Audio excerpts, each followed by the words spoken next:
మీ ఎలాంటి వ్యాపార ప్రకటనలకైనా వెంటనే మా ఛానల్ సంప్రదించండి. ప్రస్తుతం మనతో పాటు ప్రముఖ ఆధ్యాత్మికవేత్త, astrologer, professor doctor Mullapudi Satyanarayana Murthy garu ఉన్నారు. గురువు గారితో మాట్లాడతారు. నమస్కారం. నమస్కారం మణికంఠ గారు. గురుగారు, విశేషంగా మనకి వివాహాల దగ్గరికి వచ్చేసరికి చాలా మందికి దగ్గర వరకు వచ్చి సంబంధాలు పోతూ ఉంటాయి. అసలు కొంతమందికి వివాహాలు కుదరటమే చాలా ఎక్కువ సమయం తీసుకుంటూ ఉంటారు. ఎందుకు ఈ విధంగా జరుగుతుంది? మరి ఇలా జరిగినప్పుడు ఎటువంటి పరిహారాలు, ముఖ్యంగా శక్తివంతమైన మంత్రాలు ఏదన్నా చదువుకోవడం ద్వారా పెళ్లి త్వరగా అవడానికి విశేషంగా మనకి ఛాన్స్ ఉంటుందంటారా? ఓం నమస్తే అస్తు భగవన్ విశ్వేశ్వరాయ మహాదేవాయ త్ర్యంబకాయ త్రిపురాంతకాయ త్రికాగ్నికాలాయ కాలాగ్నిరుద్రాయ నీలకంఠాయ మృత్యుంజయాయ సర్వేశ్వరాయ సదాశివాయ శ్రీమన్మహాదేవాయ నమః. ఓం శ్రీ దుర్గామలేశ్వరాభ్యాం నమః. ఓం శ్రీ బెజవాడ కనకదుర్గాదేవ్యాయ నమః.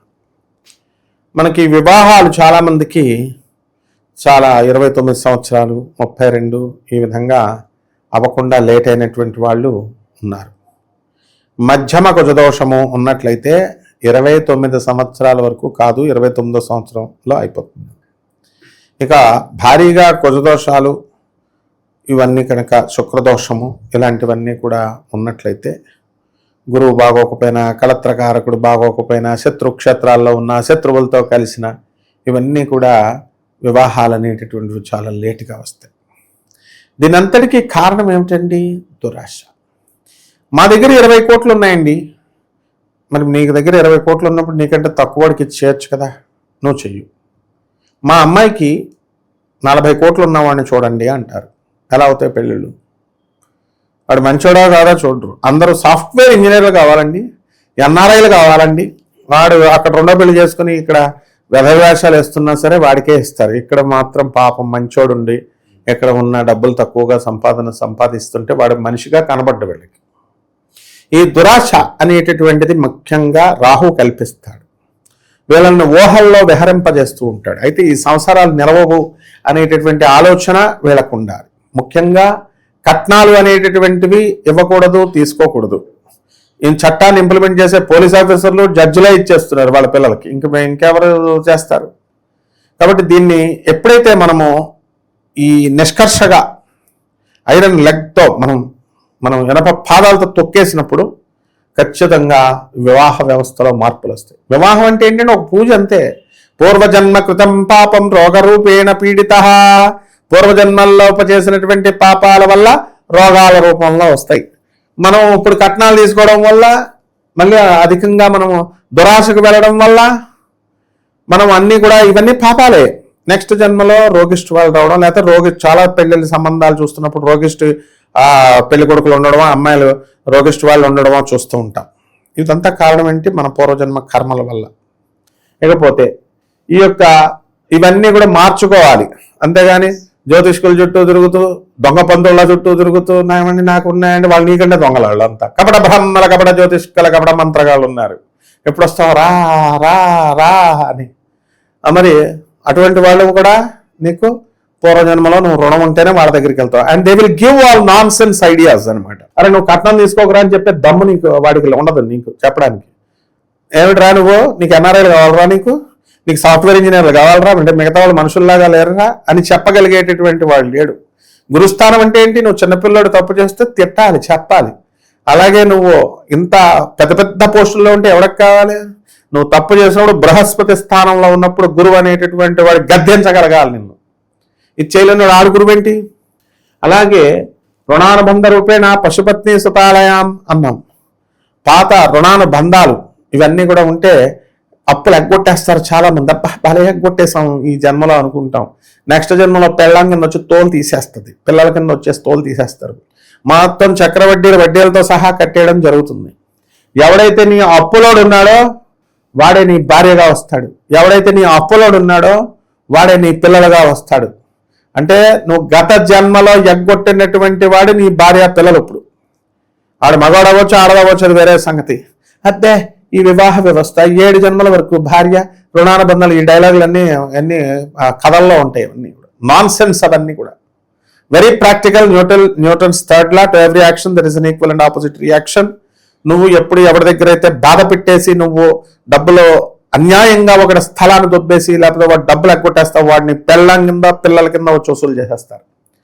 కాబట్టి ఈ రకంగా ఈ యొక్క నీ కర్మలను బట్టి నీకు అటువంటి వాళ్ళు తగులుతూ ఉంటారు.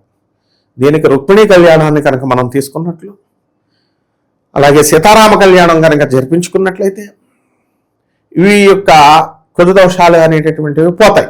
కాబట్టి మంత్రం అనేటటువంటి దానికి చాలా ప్రాధాన్యత ఇచ్చారు. ఏ అక్షరాలు కలిపితే మనకి ఈ యొక్క శక్తి ఉత్పన్నమవుతుందో, మన యొక్క కర్మలను దగ్ధం చేస్తాయో అటువంటి మంత్రాలని మనము జపించినట్లయితే వివాహాలకి మనకి సుగమం అవుతుంది. అసలు ఆడవాళ్ళకి వివాహాలు లేటుగా ఎందుకు అవుతాయండి? గురుగ్రహం బాలేదు. దానికి గురుగ్రహం అధిపతి ఎవడండి?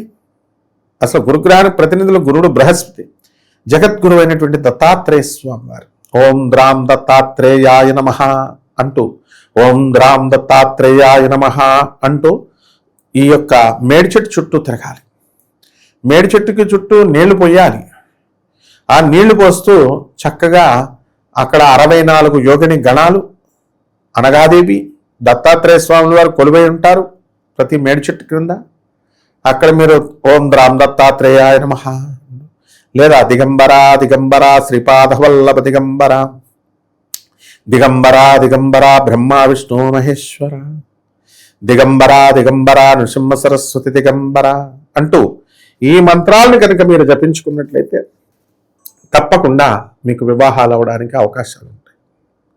అదేవిధంగా ఇప్పుడు అమ్మాయిలందరూ కూడా ఏం చేస్తున్నారంటే, అబ్బాయిలైనా ఇదివరకు ఒక 50 సంవత్సరాలు వచ్చిన తర్వాత కొంచెం పెళ్ళిళ్ళు చేసుకొని దాచుకొని అప్పుడు ఇల్లు కట్టేవారు. ఇప్పుడు గ్రీడీ ఫెలోస్ అయిపోయారు అందరూ కూడా. ఉద్యోగం రావడం, ముందు ఇల్లు ఈ తేరగా ఈ బ్యాంకు లోన్లు ఇవ్వడం సరిపోతుంది. బ్యాంకు వాళ్ళకు కూడా పని పడలేదన్నమాట. వీళ్ళు లోన్లు ఇచ్చేయడం, ప్రజల డబ్బు, పేదల డబ్బు అది. ఆ పేదలకు వీళ్ళు చేయడం లేదేమి, బ్యాంకు మేనేజర్లు వేయడం లేదు, బ్యాంకు రుణాలు తీసుకున్న వాళ్ళు ఏం చేయట్లేదు. కానీ పేదవాళ్ళ డబ్బు తీసుకున్నటువంటి వాళ్ళు మాత్రం వీళ్ళు ఇల్లు కొనుక్కోవడం, కార్లు కొనుక్కోవడం, విలాసాలు అనుభవించడం ఇవన్నీ చేస్తున్నారు. అటువంటి వీళ్ళంతా కూడా మనకి ఈ యొక్క లోన్లు తీసుకుని 21 సంవత్సరాలకే వీళ్ళకి ఇల్లులు కొనుక్కోవడము, ఈఎంఐలు కట్టుకోవడము, ఆ తర్వాత వీళ్ళు ఇల్లు కొన్నారు కాబట్టి వాడు వెళ్ళా ఉండాలా అని రూల్స్ పెట్టుకోవడం, ఇలాంటి వాటి వల్ల వివాహాలు ఆగిపోతున్నాయి, జరిగిపోతున్నాయి. ఆ తర్వాత నాకు ఇల్లుంది, నీకు ఇల్లుంది అని చెప్పేసి ఇగోలకు వచ్చేసి నీకు ఉద్యోగం ఉంది, నాకు ఉద్యోగం ఉందని వివాహ వ్యవస్థనే భ్రష్టు పట్టించే విధంగా డైవర్సులు అనేటటువంటివి తీసుకున్నారు. చట్టాన్ని కల్పించింది అంతే. వివాహ వ్యవస్థని, వివాహం అనే దాని మీద గౌరవం పోయింది ఎప్పుడైతే డైవర్సులు వచ్చేసినాయో. ఎవడు ఇష్టం వచ్చినటువంటి డైవర్సులు తీసేసుకుంటున్నాడు. అంటే వివాహం అనేటటువంటిది ఏమన్నా ఏమన్నా పెద్ద గొప్ప కార్యమా? ఒక పూజ లాంటిది అది. పూజతో బంధిస్తాం. అరే నువ్వు ఇంకే అమ్మాయిని చూడకు, అరే అమ్మాయి నువ్వు ఇంకే అబ్బాయిని చూడకు, ఇదిగో తాళి కట్టేస్తున్నావు అని. అంతేగాని దీనికి ఏదో పవిత్రత ఇవన్నీ కూడా ఆపాదించే వీళ్ళు చెప్తా ఉంటారు ప్రవచనకారులు, స్వామిజీలు. వేళ పెళ్ళాలను వదిలేస్తున్నారు ముందు. ఈ పంతుళ్ళు వీళ్ళందరికీ సగం మంది యూట్యూబ్లో చెప్పే వాళ్ళకి పెళ్ళాలే లేరు. ఇది కాదు. వివాహ వ్యవస్థ మీద గౌరవం ఎప్పుడు వస్తుందో విడాకులు తీసుకోకుండా లాస్ట్ వరకు ఉండాలి. నువ్వు వార్ధక్యం వచ్చినా సరే అంటి పెట్టుకుని విడిపోకుండా ఉంటే ఒక సీతారామంలాగా, ఒక చక్కగా ఒక రుక్మిణి కృష్ణుడిలాగా ఉంటే అప్పుడు ఆ గౌరవం వస్తుంది. వివాహం మేడ్ ఈజీ. వివాహాలు చేసేసుకోవచ్చు, డైవర్సులు ఇచ్చేసుకోవచ్చు, మళ్ళీ 2వ పెళ్ళిళ్ళు 3వ పెళ్ళిళ్ళు చేసేసుకోవచ్చు అనుకున్నప్పుడు వివాహ వ్యవస్థ అనేటటువంటి దాని మీద ఇది లేదు. కాబట్టి ఈ వివాహ వ్యవస్థ అనేటటువంటిది చాలా పటిష్టంగా మన పెద్దలు బిగించారు. దీనికి కేవలం పవిత్రతను ఆపాదించారు. ఇవన్నీ ఎవరు చూస్తున్నారు? ఇప్పుడు అక్రమ సంబంధాలు పెట్టేసుకుంటున్నారు, విడాకులు తెచ్చేసుకుంటున్నారు, తాగుతున్నారు, ఇష్టం వచ్చినట్టు తిరుగుతున్నారు. ఏంటి పవిత్రత? ఏంటి లెక్చర్లు ఇస్తారు? So it is a commercial business అయిపోయింది మ్యారేజ్. నువ్వు నిజంగా కట్నం తీసుకోకుండా చేసుకో, నువ్వు నిజంగా కట్నం లేకుండా నువ్వు అవతల వాళ్ళని నువ్వు అమ్మాయి ఇవ్వకొద్దు, అబ్బాయి చేసుకోమను. There we respect you. ఆ వివాహాలు నిలబడతాయి. పెద్దలు కుదిర్చిందామనేయండి, లవ్ మ్యారేజ్లు అవనియండి. నీకెంత లవ్లు కూడా అబ్బాయి వీడికి ఎంత డబ్బు ఉంది కాబట్టి వీడిని లవ్ చేద్దామని కొలమానాలు కొలతలు వేసుకుని వీళ్ళు చేస్తే ఆ మ్యారేజ్లు ఎందుకు నిలబడతాయి? It is business. సో ప్రేమ అనేటటువంటిది రాధాకృష్ణుల ప్రేమలాగా ఉండాలి. అది అల్టిమేటం అన్నమాట. వ్యాపారాన్ని అసలు ఆ భర్త వాడు ఆనందం కోసం ఏదైనా చేయగలిగేటట్లు భార్య ఉండాలి, భార్య యొక్క ఆనందం కోసం భర్తలు ఉండేటట్లు భార్యలు ఉండాలి. ఈ రకంగా చేయకుండా మీ ఇష్టం వచ్చినట్టు పాశ్చాత్య సంస్థలు, ఫారినర్స్ ఎప్పుడూ ఎవరు అలా చేయరు. డైవర్స్లు తీసుకోరు. మాకు పాఠాలు చెప్పిందే ఫారినర్స్. ఇంగ్లాండ్, ఆంగ్లో ఇండియన్స్ దగ్గర చదివాను నేను, ఇంగ్లాండ్ బ్రిటిషర్ సంతానం దగ్గర చదివాను. ఎవరు మా టీచర్లు, మా మాస్టర్లు ఎవరో డైవర్సల్ తీసుకోలేదు, మనం తీసేసుకుంటున్నాం, పాశ్చాత్యం అంటున్నాం. సో ఇది మారాలి. ఈ మంత్రం మీద జపం చేసుకొని చక్కగా మేడి చెట్టుకి ప్రదక్షిణాలు చేసుకుంటూ మేడి చెట్టుకి నీళ్లు పోసుకుంటూ వెళ్ళినట్లయితే బ్రహ్మాండంగా ఉంటుంది. మంచి విశ్లేషణ అందించారు. ధన్యవాదాలు. ధన్యవాదాలు.